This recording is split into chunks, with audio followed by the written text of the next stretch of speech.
لبيك اللهم لبيك لبيك لا شريك لك لبيك إن الحمد والنعمة لك والملك لا شريك لك لبيك اللهم لبيك. نحمده ونصلي على رسوله الكريم، اما بعد فاعوذ بالله من الشيطان الرجيم. بسم الله الرحمن الرحيم. رب اشرح لي صدري ويسر لي امري واحلل عقدة من لساني يفقهوا قولي. حج کے ارکان، اگر ان میں سے کوئی ایک رکن بھی رہ جائے تو حج نہیں ہوتا، اور وہ ہیں: نمبر 1 احرام، نمبر 2 وقوف عرفہ، نمبر 3 طواف زیارہ، نمبر 4 صفا مروہ کی سعی. اگر ان میں سے کوئی چیز نہیں کی تو حج نہیں ہوگا. بعض علماء نے مزدلفہ میں رات گزارنے کو بھی رکن قرار دیا ہے، لیکن حقیقت یہ ہے کہ اصل ارکان یہی 4 ہیں. حج کے واجبات: نمبر 1 میقات سے احرام کی نیت کرنا. عبداللہ بن عمر رضی اللہ عنہما سے روایت ہے کہ ایک آدمی نے مسجد میں کھڑے ہو کر عرض کیا: اے اللہ کے رسول، آپ ہمیں کس جگہ سے احرام باندھنے کا حکم دیتے ہیں؟ تو رسول اللہ صلی اللہ علیہ وسلم نے فرمایا: مدینہ والے ذوالحلیفہ سے، اہل شام جحفہ سے، نجد والے قرن المنازل سے احرام باندھیں. آپ نے خود جگہ متعین کر دی. حضرت عائشہ فرماتی ہے کہ رسول اللہ صلی اللہ علیہ وسلم نے اہل یمن کے لیے یلملم میقات مقرر فرمائی. پاکستان سے جانے والے حاجیوں کے لیے میقات یلملم ہے، جگہ کا نام ہے.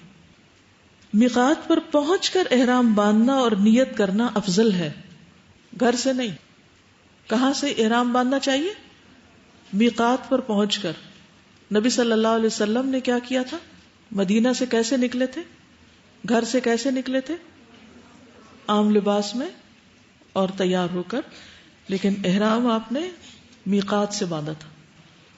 ابن عمر رضی اللہ عنہ فرماتے ہیں کہ رسول اللہ صلی اللہ علیہ وسلم نے مسجد ذوالحلیفہ کے قریب پہنچ کر ہی احرام باندھا تھا. صحیح بخاری. امام مالک بن انس کے پاس ایک شخص آیا اور اس نے کہا: اے ابو عبداللہ، میں کہاں سے احرام باندھوں؟ انہوں نے کہا: ذوالحلیفہ سے، جہاں سے رسول اللہ صلی اللہ علیہ وسلم نے احرام باندھا تھا.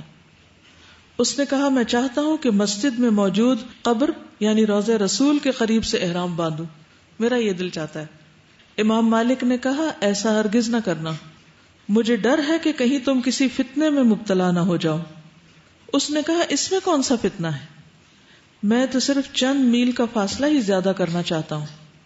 تو امام مالک نے کہا: اس سے بڑا فتنہ اور کیا ہو سکتا ہے کہ تم اس فضیلت کی طرف سبقت لے گئے ہو جسے رسول اللہ صلی اللہ علیہ وسلم نے چھوڑ دیا، یعنی جس کام کو نبی صلی اللہ علیہ وسلم نے افضل نہیں سمجھا تم اسے افضل سمجھ رہے ہو. اور میں نے اللہ تعالیٰ کو فرماتے ہوئے سنا ہے: فَلْيَحْذَرِ الَّذِينَ يُخَالِفُونَ عَنْ أَمْرِهِ أَن تُصِيبَهُمْ فِتْنَةٌ أَوْ يُصِيبَهُمْ عَذَابٌ أَلِيمٌ. سورۃ النور 63. جو لوگ اللہ کے رسول صلی اللہ علیہ وسلم کی مخالفت کرتے ہیں انہیں ڈرنا چاہیے کہ کہیں ان پر کوئی زبردست آفت نہ آ پہنچے یا انہیں کوئی دردناک عذاب نہ پہنچے. تو اگر کوئی شخص یہ سمجھے کہ میقات سے پہلے گھر سے ہی احرام باندھ کے اور نیت کر کے چلا جائے تو زیادہ دور سے کرے گا تو زیادہ ثواب ہوگا، تو ایسا نہیں ہے. کیوں؟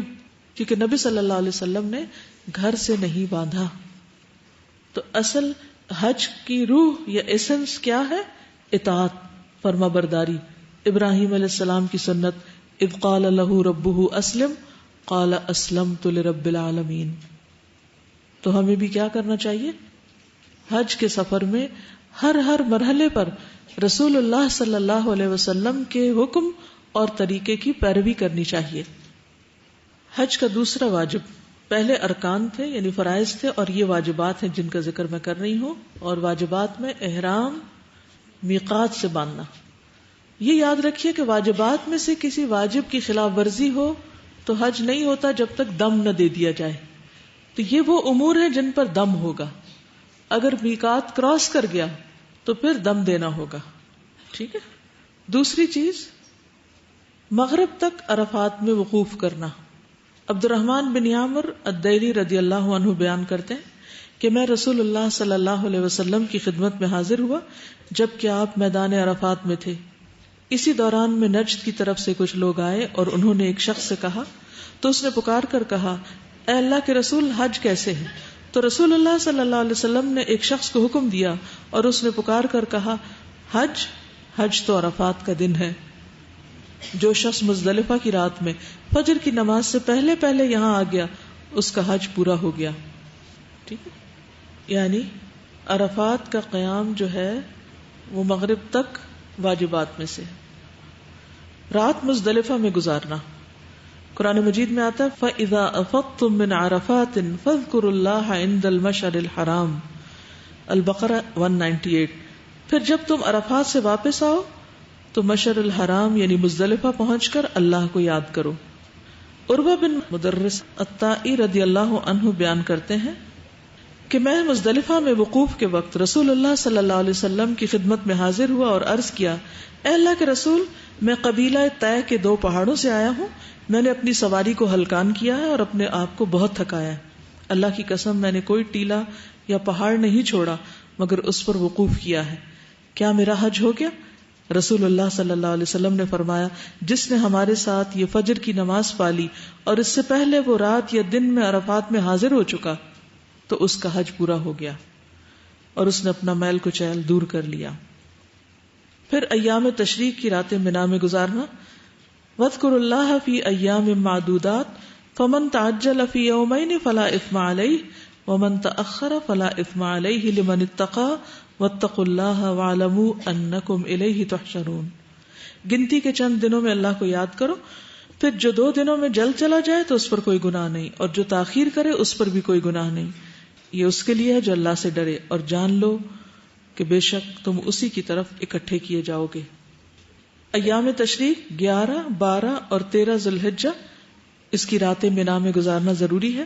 کسی خاص مجبوری کی وجہ سے مکہ میں رات گزاری جا سکتی ہے، جیسے عباس بن عبد المطلب نے رسول اللہ صلی اللہ علیہ وسلم سے حاجیوں کو زمزم کا پانی پلانے کے لیے مینا کے دنوں میں مکہ ٹھہرنے کی اجازت چاہی تو آپ نے دے دی، یعنی ان کی ایک طرح سے ڈیوٹی تھی وہاں پر. پھر جمرات کو کنکریاں مارنا. ابن عباس سے روایت ہے کہ نبی صلی اللہ علیہ وسلم نے فرمایا جب ابراہیم خلیل اللہ مناسک کے حج ادا کرنے آئے تو شیطان ان کے سامنے جمرہ عقبہ کے پاس آیا تو انہوں نے 7 کنکریاں ماری یہاں تک کہ وہ زمین میں گھس گیا. پھر وہ دوسرے جمرے کے پاس آیا تو پھر انہوں نے اسے 7 کنکریاں ماری یہاں تک کہ وہ زمین میں گھس گیا. پھر تیسرے جمرے کے پاس آیا تو انہوں نے پھر اسے 7 کنکریاں ماری یہاں تک کہ وہ زمین میں گھس گیا. ابن عباس فرماتے ہیں تم شیطان کو کنکریاں مارتے ہو اور اپنے والد ابراہیم کی پیروی کرتے ہو.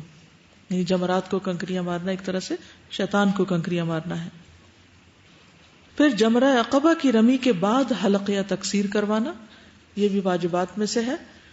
اللہ تعالیٰ کا ارشاد ہے لَتَدْخُلُنَّ الْمَسْجِدَ الْحَرَامَ إِنْ شَاءَ اللَّهُ آمِنِينَ مُحَلِّقِينَ رُؤُوسَكُمْ وَمُقَصِّرِينَ. سورۃ الفتح 27. تم انشاءاللہ مسجد حرام میں امن کے ساتھ داخل ہوگے، اس وقت تم سر منڈاؤ گے اور بال کتراؤ گے.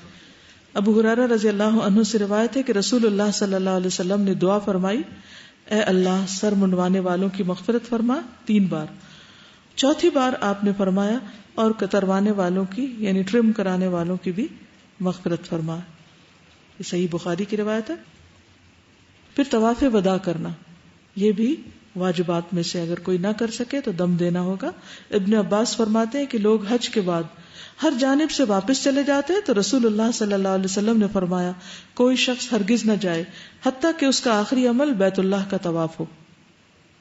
یعنی مکہ نہیں چھوڑیں جب تک کہ طواف وداع نہ کر لیں. اور اگر ان میں سے کوئی واجب ادا نہ کیا گیا تو کیا کرنا ہوگا؟ قربانی دینی ہوگی، جس کو دم دینا کہتے. دم کہتے ہیں خون کو. قربانی کرنا ہوگی. قربانی حدود حرم میں ہوگی. خود نہ کر سکے تو کسی سے کروائی جا سکتی. اس کا گوشت خود نہیں کھایا جا سکتا، نہ کسی کو ہدیے میں دیا جا سکتا، بلکہ یہ سارے کا سارا حرم کے فقراء پر تقسیم ہوگا. قرآن مجید میں ہے فَمَنْ كَانَ مِنْكُمْ مَرِيضًا أَوْ بِهِ أَذًى مِّن رَأْسِهِ فَفِدْيَةٌ مِّن صِيَامٍ أَوْ صَدَقَةٍ أَوْ نُسُكٍ. مگر جو شخص مریض ہو یا اس کے سر میں کچھ تکلیف ہو اور وہ سر منڈا لے یعنی احرام کی پابندی ختم کر دے تو وہ روزوں سے یا صدقہ سے یا قربانی سے اس کا فدیہ دے.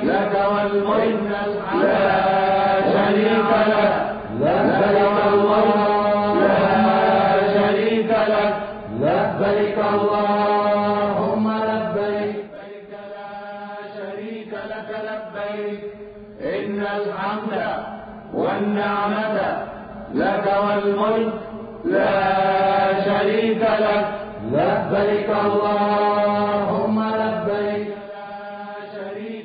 لبيك إن الحمد والنعمة لك والملك لا شريك لك لبيك اللهم لبيك لا شريك لك لبيك إن الحمد والنعمة لك والملك لا شريك لك لبيك اللهم لبيك لبيك إن الحمد والنعمة لك والملك لا شريك لك لبيك اللهم لبيك والنعمة لك والملك لا شريك لك لبيك اللهم لبيك لك لبيك إن الحمد والنعمة لك والملك لا شريك لك لبيك اللهم لبيك إن الحمد والنعمة لك والملك لا شريك لك لبيك اللهم لبيك